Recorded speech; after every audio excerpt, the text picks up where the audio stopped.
Hello, Credit Warriors. Welcome and thank you for joining me. I'm David from Credit Versio, and we've got a great Q&A plan for you. About a month ago, I did a live Q&A here in Credit Warriors with a special guest who's been in the credit industry for just about 30 years. He's worked for both FICO and Equifax. With over 2,000 media interviews, quotes, and over 5,000 published media appearances on the subject of credit, he is hands down America's #1 credit expert. So if you missed him last month, he's back with us tonight. Let's welcome John Ulzheimer. There he is. How's it going, John? I'm doing good. Your intros are always so kind. I really appreciate them. And it's, it's good to be back and nice to see all the folks in the Credit Warriors group. It's good to be back. Yeah, I think my goal with my intro is to maybe one day top the one that Chad gave you at CreditCon a few years back when I was threatening to throw rose petals at your feet on the way up to the stage, if you remember that. And I think we were throwing some Coming to America lines at each other. Nice. That was a lot of fun. All right, so let's see what we got here, guys. All right. Okay. Hello, thank you so much for joining us. I see some people logging on. That's great. Okay. A real quick thing, John, I thought this would be relevant to just talking about your history working for the bureaus. So you and I were emailing back and forth yesterday, and you let me know that there was a slight chance that you might not be able to join tonight because you thought you were going to be in a deposition all day today. So for those who are watching, just a real quick overview, and John, of course, you'd be the best one to explain this, but one of the things that people are asked when they really know this subject matter really, really well is to testify in certain situations. Maybe you can give just a little bit of information on that, on what you spend most of your time doing now. Yep, and you're right. I was in a deposition most of today, which is why I have on this lovely collared button-down shirt. Normally I'd be sitting here with my feet up on the desk with a bottle of water in a t-shirt, but nope. Tonight you get the nice blue TV blue shirt. So one of the obviously consumers have rights under the Fair Credit Reporting Act and the Fair Debt Collection Practices Act, and to the extent that they want to leverage those rights, one of the ways you leverage those rights is by pursuing your legal remedies in courts. And so it's actually not uncommon at all for consumers to sue credit bureaus, debt collectors, lenders, insurance companies, companies that either use credit reports or otherwise furnish information to the credit reporting agencies. In fact, last year was kind of a ruined year because of COVID.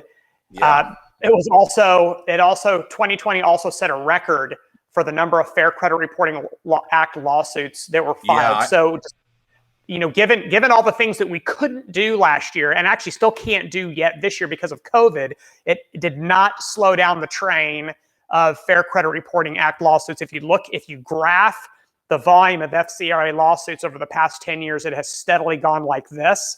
And last year was a record. And so what normally happens in those types of lawsuits is one side or both will engage the services of an expert witness, and that person is tasked with, among other things, opining as to either a plaintiff's allegations or a defendant's response to a plaintiff's allegations. And so last month I clicked the 500 case counter. And so I can now say I've been retained in over 500 credit-related lawsuits in the past 16 years. The only guy that I know that's got that number is Steve Rieger from Smart Credit, who was with TransUnion for 25 years. Yeah, and he was probably what they call their 30B6 corporate representative who gets dragged into those types of lawsuits and has to testify on behalf of the credit bureau. The interesting thing about that is he doesn't get paid any extra money. His salary is still his salary.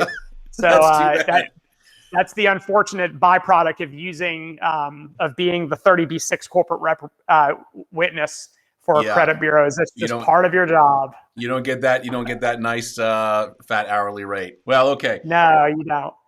All right, really good. Well, I just want to say something to the group real quick. So on the call today, John is going to be answering questions and providing some great insight that can help you on your credit journey. So it's important to clarify that John is a credit expert, not a credit repair expert. So if you've got questions like, hey, how do I move this? How do I remove this charge off from my credit report? That's not really going to be, it's not really what John's going to be talking about in this live. Now, you're more than welcome to post that question if you want. Either myself or somebody in the group will answer it.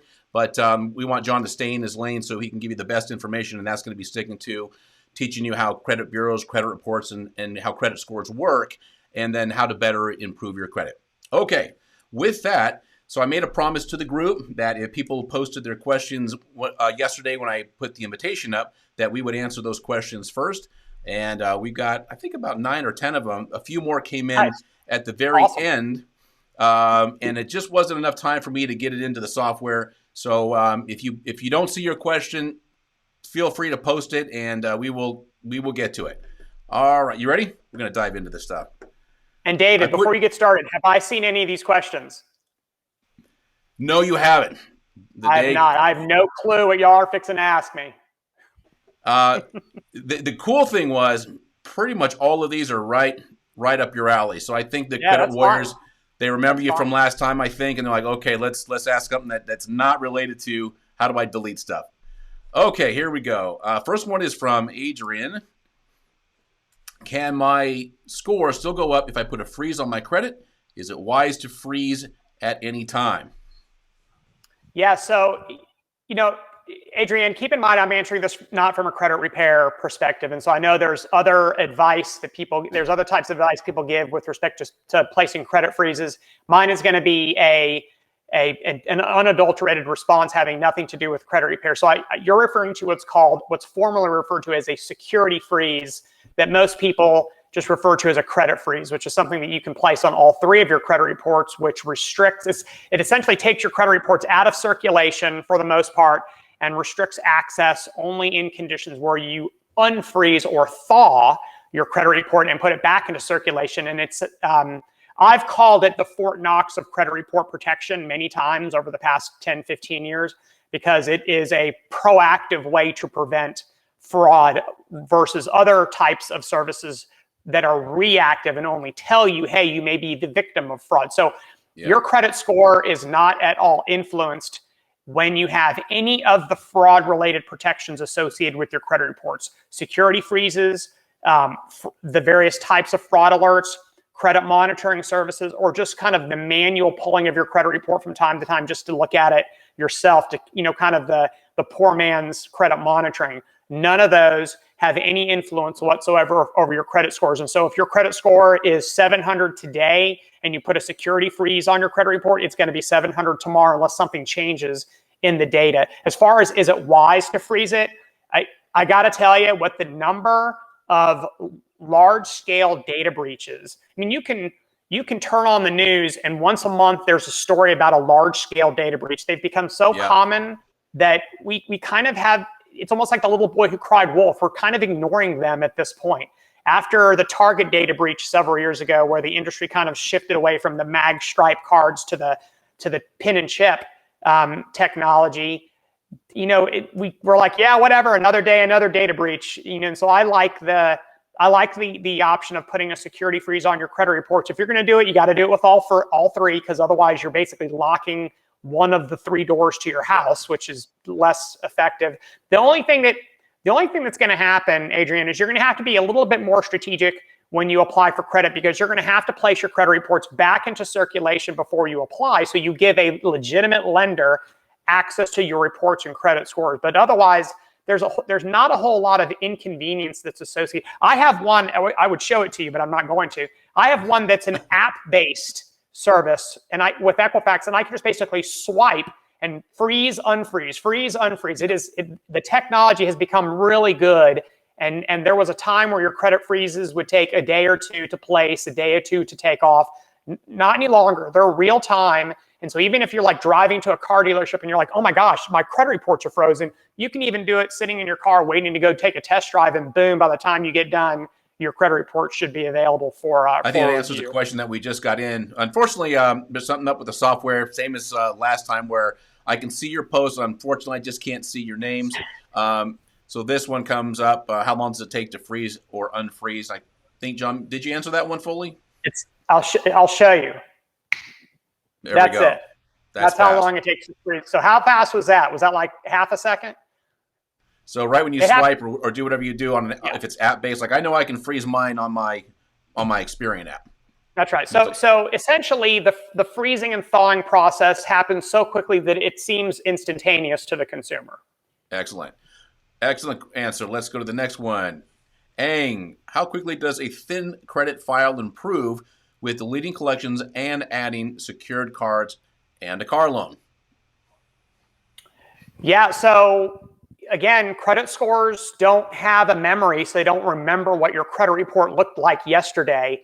So to the extent that your credit report today looks materially different than your credit report looked yesterday, your credit score could improve in 24 hours. Meaning, and let me give you kind of an example based off the question. So by the way, for those of you who don't know what a thin credit file is, a thin credit report is generally defined as a credit report that has 3 trade lines or less.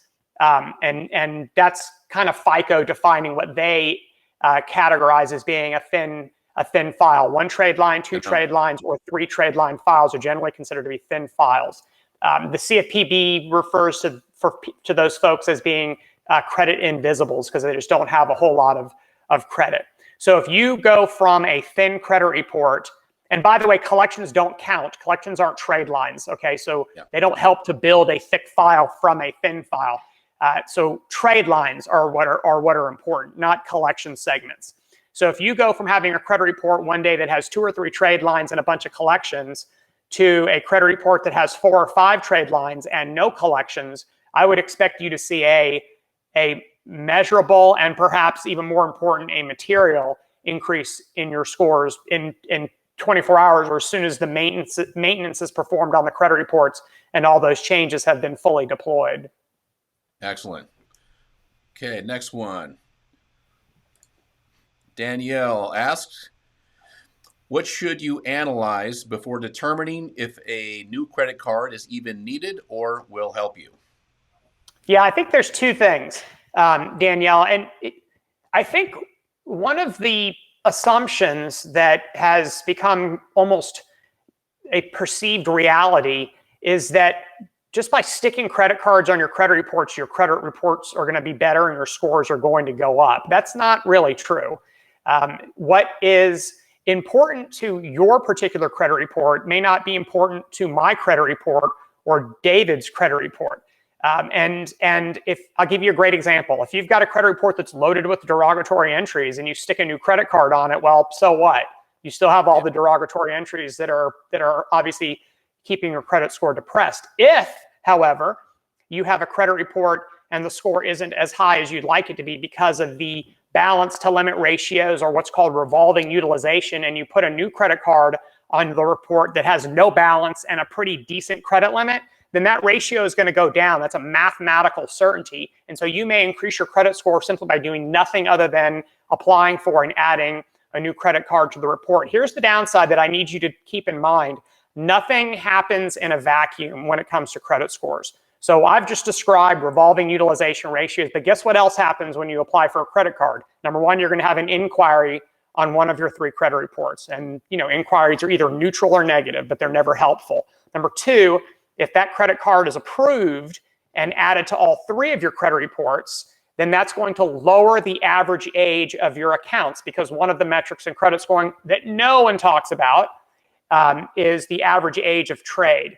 So if you add a new card or multiple new cards to a credit report, the date open to those new cards is going to be this month, and so or whenever it's added to the report. And so it's going to drag down your average age of trade. So it may net out some of the increase you're seeing from lowering your utilization. So in the perfect world, and I acknowledge we don't live in that, if you're going to, if you apply for a credit card, it'd be great if they stuck a credit card on the credit report with the date open from 1995, because then you would have a really, really old credit card that would be super helpful to those age-related metrics.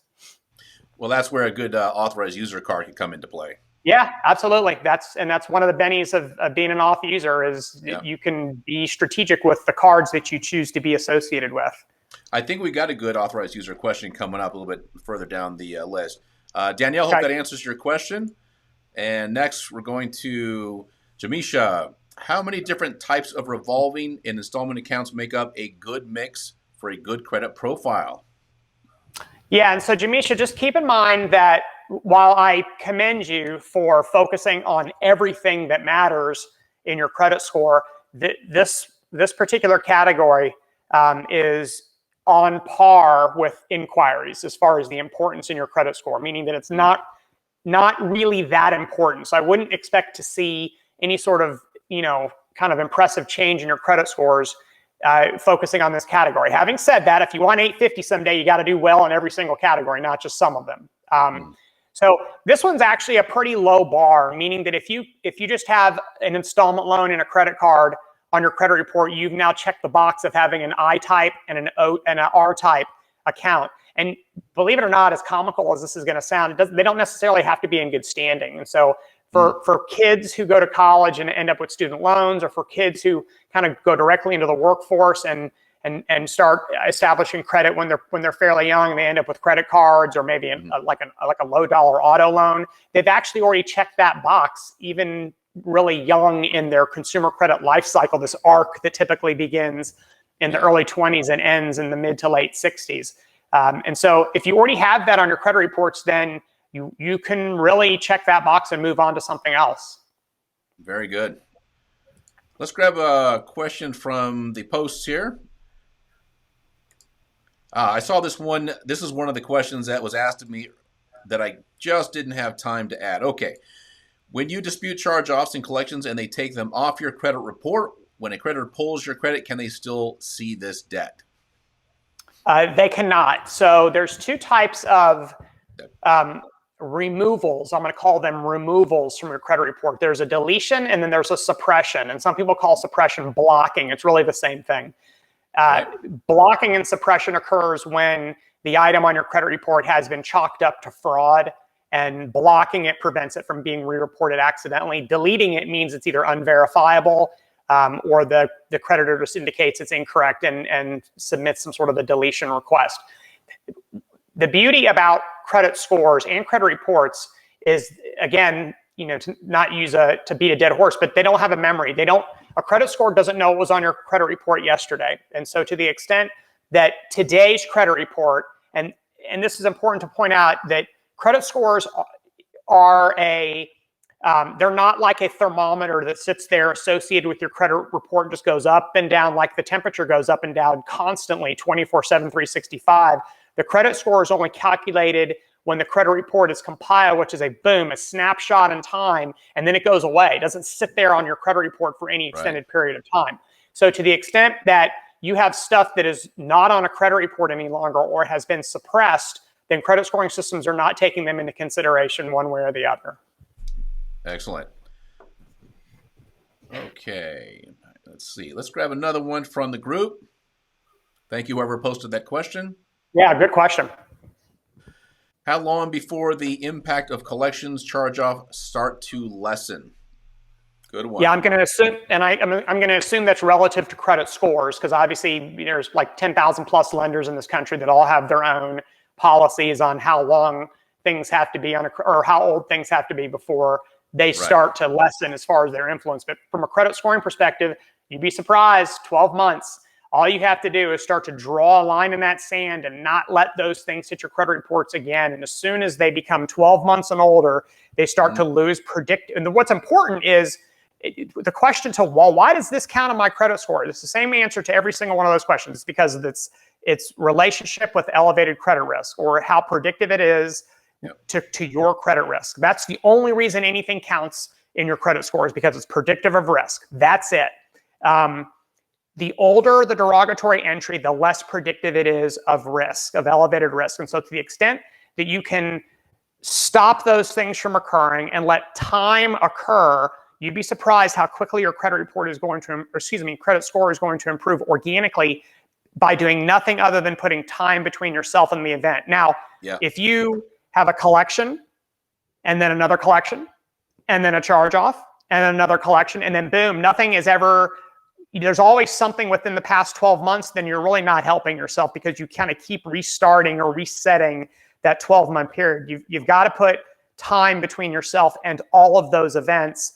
And when you start hitting 12, 24, especially 36 months, they'll still be on the credit report, of course, but you're going to see that they're going to have a much less of an influence on your credit scores. You're going to start recovering accordingly. Now, I want to be I don't want to leave you with unrealistic expectations. If you are 580 today, you're not going to be 740 in 12 months. However, you're going to be better than 580, even if you do nothing other than just to put your time between the event and the current date. Excellent. All right. I'm going to bounce around a little bit. Oh, this is relevant to the question that you were just on, John. So I'm going to bounce around here, grab this one. Do medical bills and collections have a major impact on your score?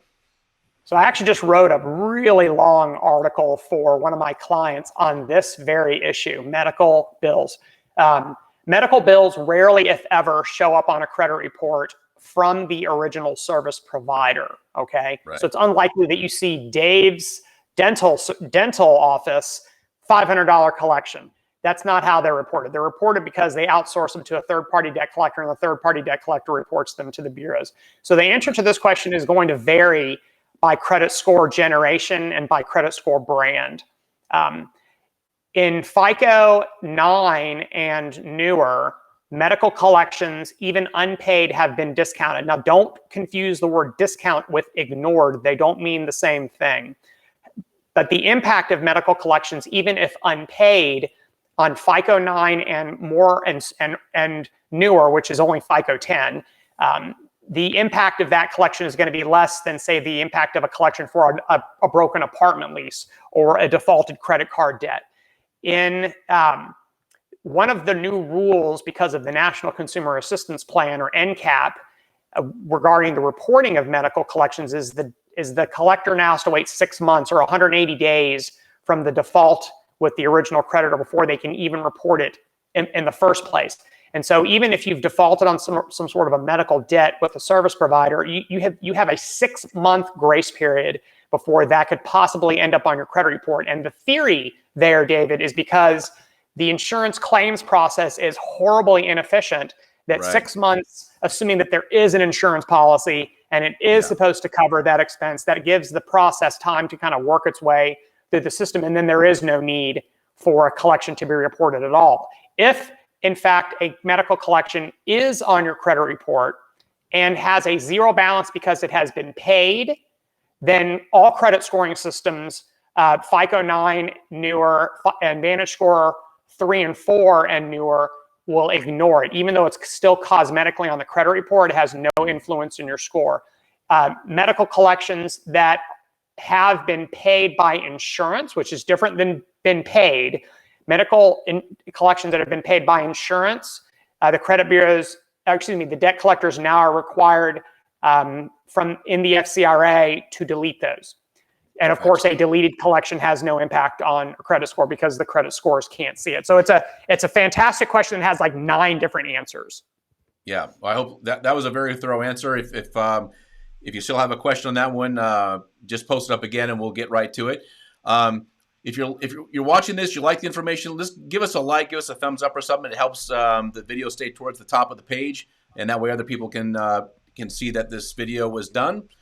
Most people who watch this video aren't live. We got about 50 people or so watching right now, but usually because this is a large group and Supreme does a lot of support of these videos, we get thousands of people watching this.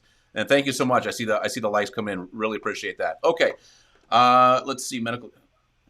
Okay, let's throw this one in. I didn't read the whole thing, but it's medical related since Johnny just did a big article for one of your clients. All right, let me read this. It's probably going to disappear in a second. If a medical collection company says they don't report to the credit bureaus, can they send the debt back to the provider who will then report it? Although that would be very unusual. that certainly can happen. FYI, Vantage Score 1, 2, 3, and 4 ignore all medical collections reported by the original, they ignore all medical debts reported by the original creditor. So even if the original creditor, which is usually a doctor's office, in a very unusual scenario, does furnish information directly to the credit bureaus, Vantage Score 1 through 4 ignores those. FICO does not. But again, we're talking about something that is so unusual that I would not expect to see it. I don't know, in the thousands of credit reports I've looked at, I can't really think of any situations off the top of my head where I've seen that. It's very, very rare. Okay. And neither have I. Gotcha. John, I can only assume that is directed to you, sir. I think they're referring to my shirt. The shirt's sweet. You can wear this shirt like once every 6 months. Okay, so we got some more questions in the comments here, but I want to get back to the people who asked questions earlier. I promised I would answer those first, and we got a little bit derailed there. I think, okay, we got Danielle, Jamish. Okay, the next one, Katina, how long after getting a new car does it help assist in raising your credit so you can apply for a bigger purchase such as travel trailer? Well, it may not improve your score at all. Again, just adding something to a credit report doesn't necessarily equate to a better score. What you're referring to there is an installment loan, because auto loans are installment loans. Installment loans are not very predictive of risk, which means that installment debt does not really have a negative impact, a really material negative impact on credit scores, which is great on the front end, but on the back end, when you end up paying those off, you don't see much of an increase, if any increase at all, in your score, because there was not much of a depressing influence on the front end. So my suggestion for you, Katina, and I don't know what else is on your credit report, so it's hard to answer that question just with that one little bit of information. My suggestion is whatever credit score monitoring services that David suggests, and there's so many of them out there, and they're all perfectly fine. Then that's when you can start to see any changes in your score as that new car loan ends up on your credit report. Yeah. What if it was the first installment? I'm just making an assumption. Maybe I imagine it wasn't, but let's say it's the first installment loan on the credit report. Yeah, I mean, the score may go down. You're going to add an inquiry to the credit report, to one of your credit reports, unless the lender you're using decides they want to pull more than one. You're going to add a brand new account to all three of your credit reports, probably. That's going to lower the average age of your accounts. The net effect of what you did just may be a lower credit score. So I wouldn't just presume it's going to have a neutral impact or possibly positive impact, because it might not. And also because you've mentioned a few times that where new credit reduces the average age of accounts. That is something that people recover from over time, naturally. Of course. I mean, look, it's just math, right? I mean, it's an average, and the older everything gets, that's why when we talk about credit scores and, well, my credit score changed and I didn't do anything. Well, I know you didn't do anything, but everything on your credit report just became 1 month older than it was last month. And next month, it's going to be 1 month older than it is this month. And so, that series of metrics that consider age, which, by the way, is 150% more important than inquiries, that's changing every single month. And to the extent that the average age changes and you kind of click past one of those risk tiers in credit scoring systems, you may see an unexpected increase in your score, an unexpected and welcome increase in your score, because of nothing more than just the fact that your credit report just aged and hit a milestone. And then to use Katina's example, if you add a brand new account like an auto loan to the credit report, and then speculatively soon thereafter yet another loan for a travel trailer, now that's 2 brand new accounts. That's certainly going to lower the average age, and you may have just kind of backed out any positive influence that the age metrics for which the age metrics were rewarding you. Excellent. Okay, next one. Natalie, can I send investigation letters to the credit bureau on late credit card payments? The creditor says, no, they cannot remove them. Thank you. Yeah, of The course. reason why I posted this one, John, is it's not so much credit repair; it's just a process No, of dispute. I don't think it's credit repair at all. If your letter was, if the question was, can I send dishonest investigation letters to the credit bureaus, blah blah blah, then I'm kicking that off to David. But that's straight out of the Fair Credit Reporting Act. That's not credit repair. You certainly have the right to challenge information on your credit reports with which you disagree. And look, you didn't need me on to tell you that one of the things that's commonly disputed is late payments.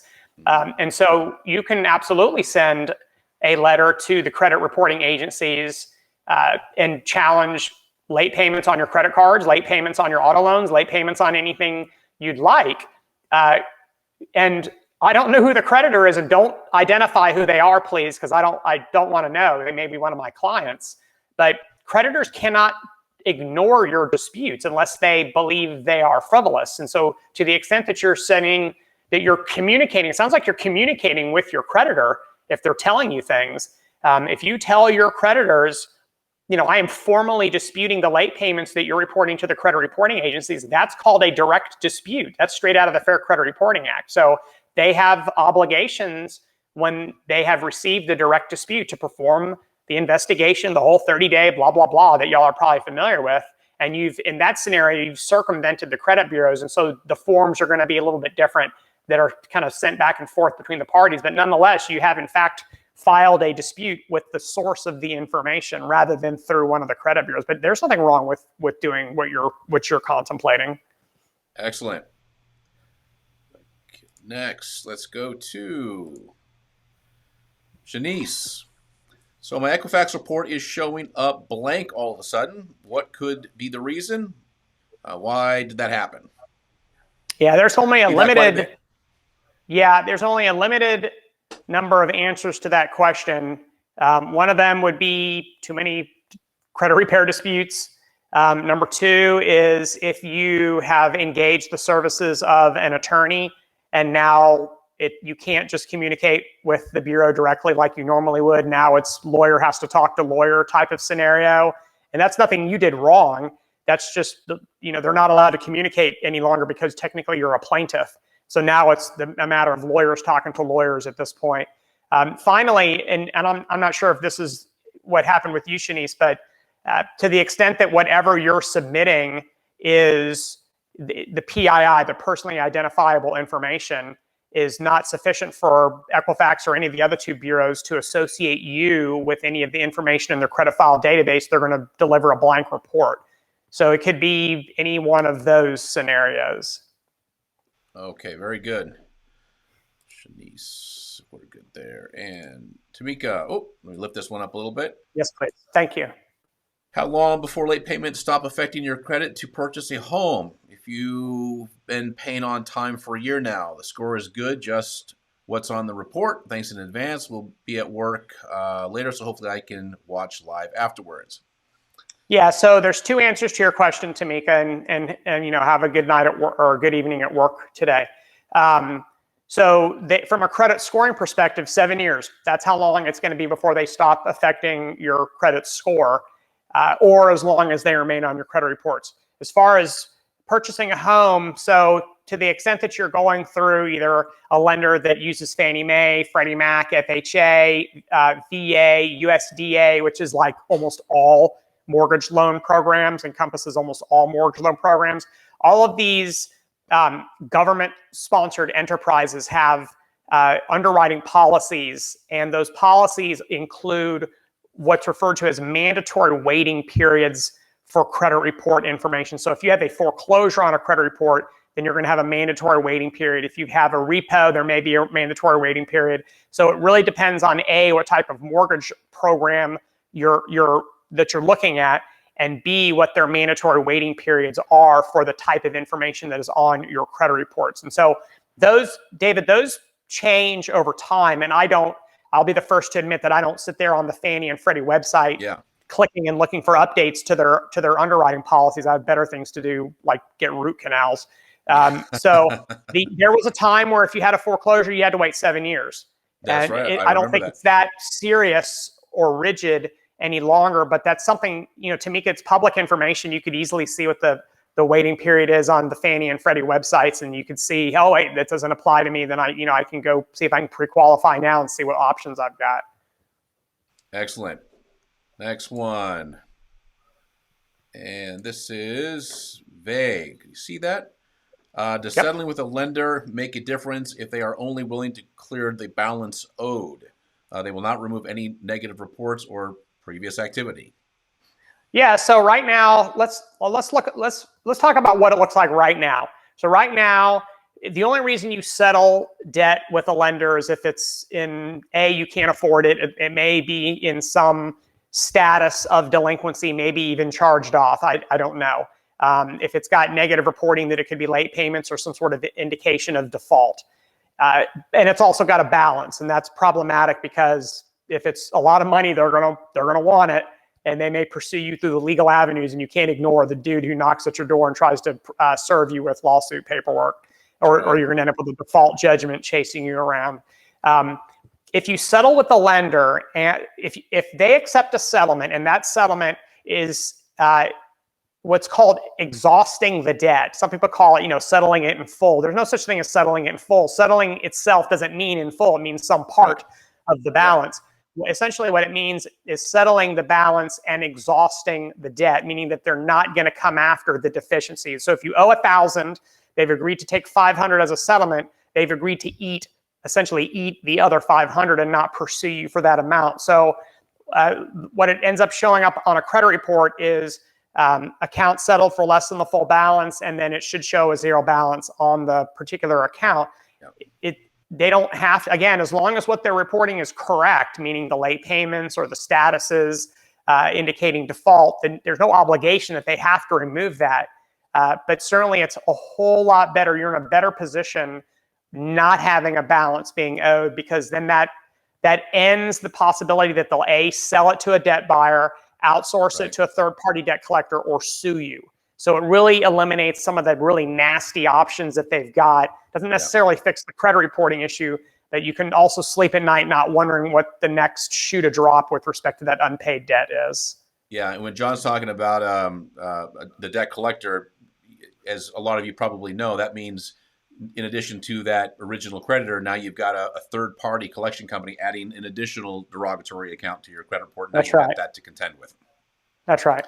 Yeah, and you don't want that. Okay, and we got the last question that was asked early on. second to the last question, and then we'll take some more questions from the side. Oh, yeah, I saved this one because this is a big one. Okay, is it true that your overall this goes back to I think a question that you got last time or last week.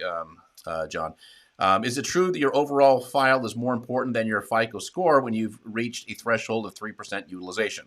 So there's a couple of things unpacked here.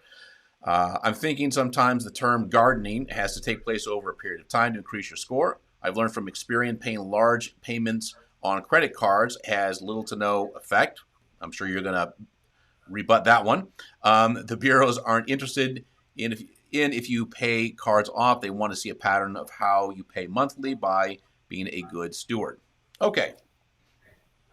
All right. So can you leave that up, David? A little bit. Yeah. So, I was trying to bring it down a little bit, but okay, go ahead. So a couple things. So the credit bureaus are not the issue here. Lenders and FICO's credit scoring systems are the issue here. The bureaus are just a warehouse. They just report what some furnisher sends to them, but they don't make a determination of what good credit is and what bad credit is. They're not a lender. No one has a loan with Experian.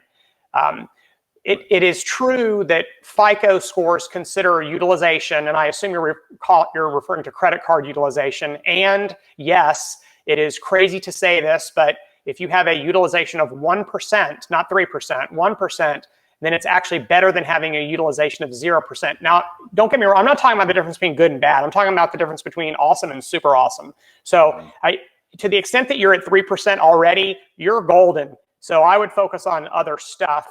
The bureaus do store what's referred to as time series or trended data.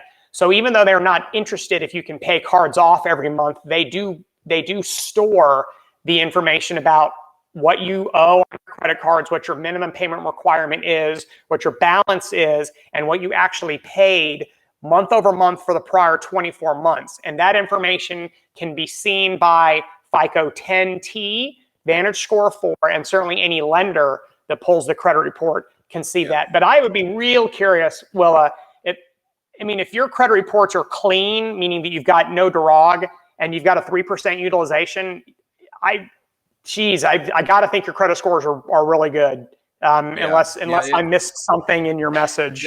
There might be something on there, Will. I'm taking a guess that maybe there's something on the past there that is, not to say undoing the progress that you've made or what you're doing, but if you've got some collections or stuff that's weighing everything down, that could be what the real issue is. Do you think, John? Yeah, look, if she's got 3% utilization and 12 charge-offs, then obviously, you're doing great in the debt category, but you're doing poorly in the payment history category. So yes, there's more than one path to lower credit scores. We don't all end up down there the same way. Very good. Okay, and last one of the early questions from Natasha, and then we've got a handful over into this. This is a lot more questions than we got last time, John. The word is out. This is always how it works out. We prepared for 0 minutes for content because I knew we were going to end up with a bunch of awesome questions. Yeah, and that's what we got today. Okay, Natasha, when you dispute charge-off in collections and they take them off your credit report, you know what? We have that one. We already have that. We have answered that one. I don't know if that's a duplicate. She didn't like my answer, so she wants to ask again. Well, these are all from the post that before we did our live. Okay, I think we answered that one. Natasha, if you're watching, I'm sure you already had that one answered for you. Okay, let's go over to the side. Oh, boy, we've got a lot. Okay, let's go through these. Okay, next one. And again, sorry I can't see your names. It's just a function of the software today. I'm not exactly sure why. I can see them in the chat itself, but I can't see them here. Okay. If I do a settlement to delete, is that good? From a reporting and scoring perspective, if your end result of anything that you do is the removal of something derogatory, then there's a possibility that will be quote unquote good for your score. But again, kind of to go back to Willa's question a few minutes ago, if you've deleted one of the 12 derogatory entries, I wouldn't get your hopes up because they don't all have unique value in your credit score. So they're not all worth X number of points. So I'd be realistic. If it's the last and only derogatory entry and it's now gone and it just happened to be within the last 12 months that it occurred, then, put your parachute on because your scores are going to shoot through the roof once it's removed. John, this reminds me of when I went through your expert witness coaching course a couple years back. You were telling us about a question that you got probably in a deposition. I don't know if it was in trial, but somebody asked you, well, when does a collection not hurt? And you said when you've got 10 others. So yeah, that's right. That kind of answers that. If you got something deleted, just like you said, maybe it'll help if it's the only thing or if it's light. But if you've got a handful of other stuff on there, maybe nothing at all. Okay. Oh, I don't know who asked this one, but this is going to be an answer that's a little tough love, my friend. Can late payments be removed at all because my auto loan provider said they can't remove accurate information?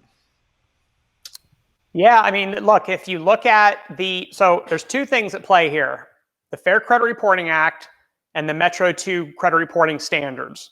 And Metro 2 is not the law is the law, but the Fair Credit Reporting Act is the law. And the FCRA clearly and unambiguously gives not only the credit bureaus, but furnishers the ability, I don't know if I'd call it a right, because that's usually associated with a consumer, but certainly they have the ability to legally maintain accurate credit information that does not exceed the period of obsolescence, which is usually 7 years for something like a late payment. So in other words, they don't have to remove it if it's correct. And number two, the Metro 2 standards, which, believe it or not, I don't know if people know this who are watching or who will eventually watch, but there is a standards manual that's given out to all the companies that furnish information to the credit bureau. So all the banks, all the credit card issuers, credit unions, debt collectors, they all have this manual, and it's called the Credit Reporting Resource Guide, or the Metro 2 manual. It's 350 pages thick, okay? It's not a page. Wow. And it's not, for me, I love it. It's like, I can't get enough of that stuff because that's what I do. But otherwise, it's probably the most boring series of codes and FAQs that you can imagine. There's actually language in that manual that implores furnishers to not delete things unless they are wrong, including things like late payments and including things like collections, which is why whenever I hear pay for delete, I always kind of cringe, because that is frowned upon by the credit reporting industry. And so there's no requirement under the law, and certainly there's no standard to remove stuff that's correct. Is that from the CDIA, that big book? Yes. That's my own personal question. Okay. Every year they publish a new version of it that replaces the prior year's version. Got it. Okay. Oh, here's a very, very good question. I have a lot of credit cards and have never had a late payment and a very low utilization. Since I have so many, I thought about closing some of them.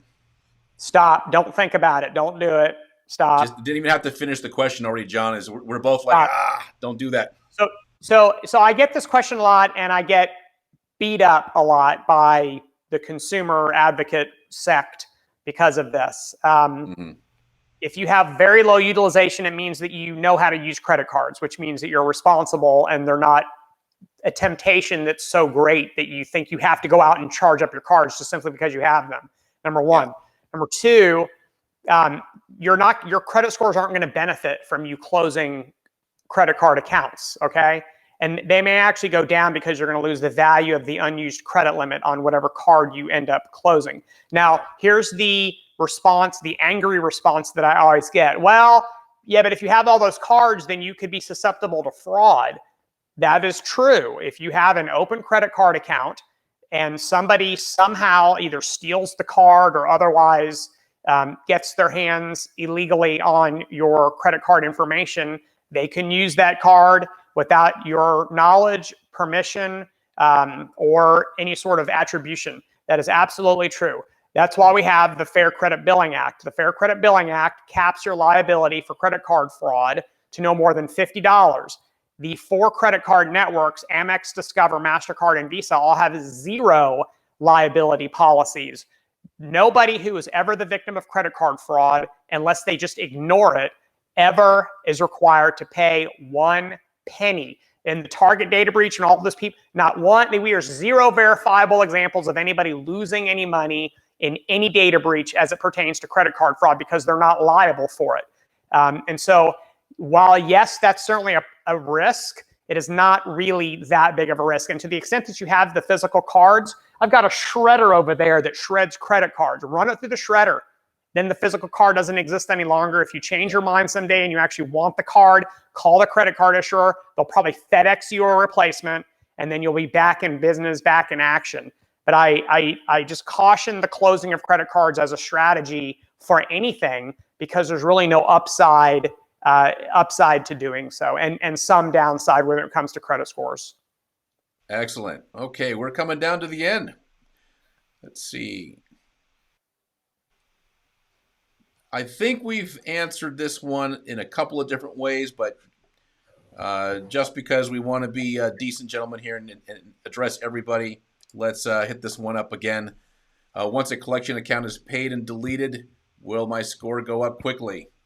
Well, first off, if you have a collection that has a 0 balance, it doesn't need to be deleted because the newer credit scoring systems ignore paid collections. So how about the older ones, John? Like the ones that arguably matter, like the FICO for mortgage, FICO for auto, FICO for credit cards? Yeah, well, the only one where we know definitively that it's a problem is mortgage because they're using scores that are so old. But all those other industries that you name don't have any sort of mandate to use older scores. Mm-hmm. And I think FICO 9 has critical mass of users, and FICO 9 ignores paid collections. So to the extent, and Vantage Score 3 and 4 ignores paid collections. So really, if you have a collection that you've paid and it's got a 0 balance, while it would be great to have it deleted because of just the cosmetics of having it gone versus not, then your credit scores, other than a mortgage application, yes, your credit scores should go up or could not. Well, I need to be careful. Again, if it's one of 10 collections, it's not going to go up. But if it's the only collection, then your scores probably or possibly could go up. I think that's important to keep pointing that out.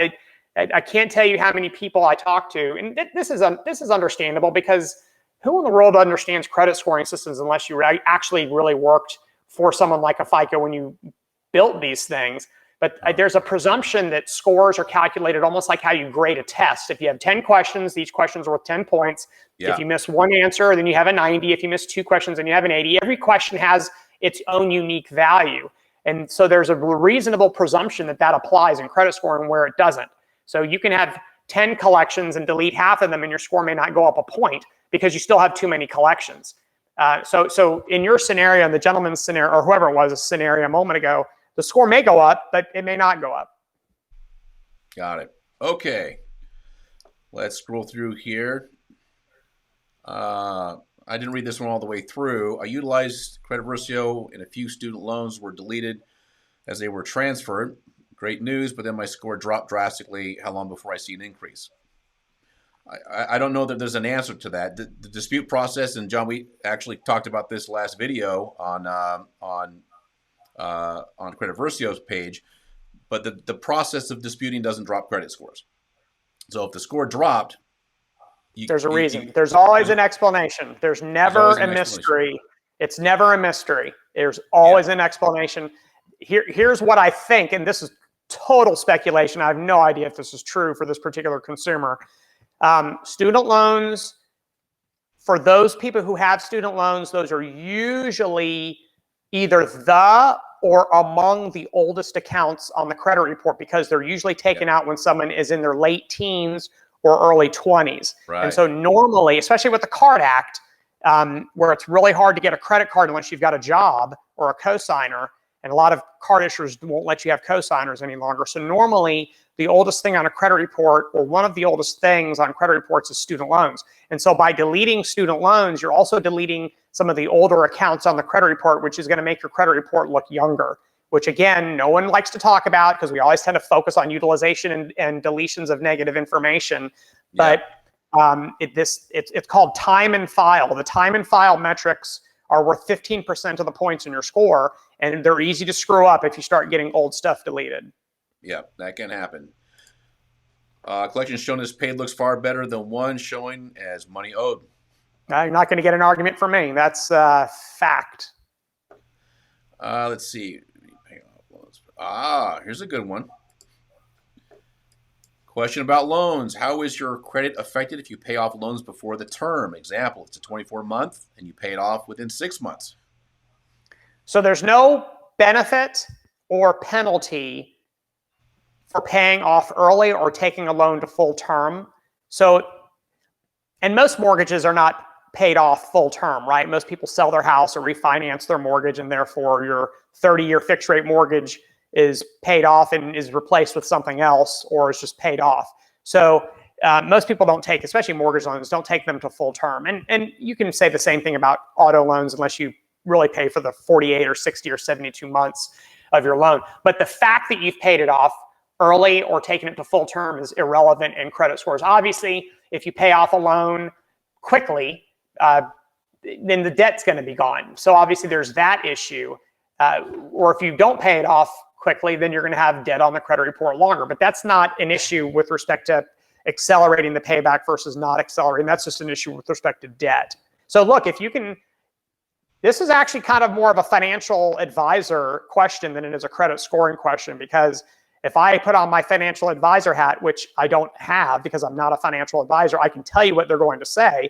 And what they're going to say is, if you have an emergency fund, don't dig into it to pay off loans. B, don't tap into your 401k to pay off loans. C, if you have enough money to comfortably pay off a loan early and it's not going to cause financial distress, meaning you're not going to wipe out your savings, then that's fine. But if you're earning, I don't know, 30 or 40% in the stock market because you're good at that kind of thing, and you're paying 2.9% interest on a long-term auto loan, don't pay it off, because your money is doing better where you have it. I know people kind of, from a mental perspective, when they stop getting statements every single month, that's a that's a big check in their book, which is fine. I get it. I understand that. But there's a lot of meat on this bone. It's not just as simple as saying yes, do it, or no, don't do it. Excellent. Here's a good one. Are your FICO scores your real score, or are they an average just like Vantage? So Vantage is not an average. I don't know where that comes from. There are no credit scores that are averages. So every score that is calculated on an individual credit report by credit report basis. And so if your Vantage score is 750, it's based on the Vantage score model that resides at one of the 3 credit reporting agencies. So you may be 750, 740, and 730, and the average is 740, but that's not what your score is. You have 3 separate scores. FICO, this issue of what is a real score? Well, I'll tell you, a real score is any credit score that the Equal Credit Opportunity Act allows lenders in the United States to use. And there's two thresholds that have to be met. Number one, it has to be empirically derived, which means it has to be used doing generally accepted mathematical processes. And B, it has to be demonstrably sound. In English, it means it has to work. So in other words, it has to be built using statistics, and you have to be able to show regulators that it works, meaning that it actually ranks people based on risk as to things like late payments and defaults. The second thing that makes both FICO and Vantage Score real scores is that they're tri-bureau scores, meaning that they're available from all 3 of the credit reporting agencies. So I don't know if it was Susie Orman or whoever it was that started calling Vantage Scores FICO scores, but I can't think of a more pejorative thing to call a credit score than a fake score.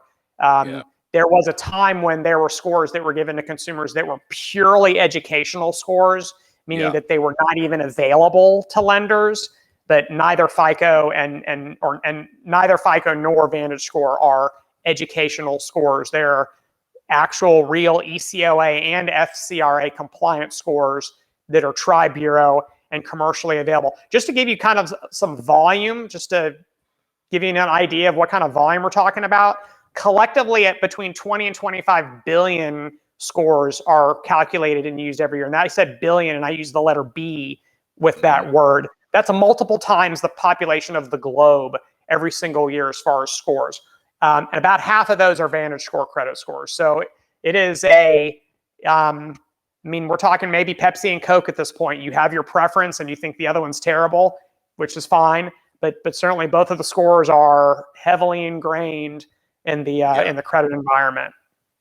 All right, John, we're coming up on almost an hour, and we got a handful left. Let's see if we can do these turbo style. What do you think? We got a couple more. Okay. Are you okay, or do you got to go? We're getting close. Okay. Let me grab a couple here that are the most relevant, and then we'll jump off. Okay. Here's a good one. We'll do this one. We'll do one more. And if you left a post and we didn't get to it, we'll come back through and I'll answer it, or somebody here will answer it. Okay. Is it true that some credit cards carry more weight beauty on your credit profile than others, like Chase or Amex versus Credit One, or what was that? What did it say? Subprime? Yeah, or subprime cards. Yeah, I'm not sure what beauty means in the context. Do they look better?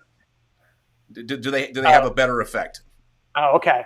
No, credit card is a credit card is a credit card. It's the aspects the aspects that are important, like credit limits, payment history, balances, things like that. Beautiful. Why is my FICO 8 score so much higher than my FICO 542? You know what you need to do? You need to write your congressman or woman and let them know that the scores that are used in mortgage lending are lower than scores that are used in other industries. We don't need a government credit bureau. We need the government to let mortgage lenders use contemporary credit scores. That the reason your score is lower is because those other models are 20 years old and they're not. Using the word "not relevant" is not fair. FICO didn't do anything wrong, and those credit scores are still fine. But there are way better options that have long since been incorporated by every other industry other than mortgage, and it's because of the federal housing, FHFA, the Federal Housing Finance Authority, which is a government-run bureaucracy, and I'll say it, you can quote me, they're lazy, they don't care. It doesn't take 20 years to convert to newer scoring systems. Exactly. Okay, last one. It popped up for a second, disappeared. My FICO scores are very different from Credit Karma scores.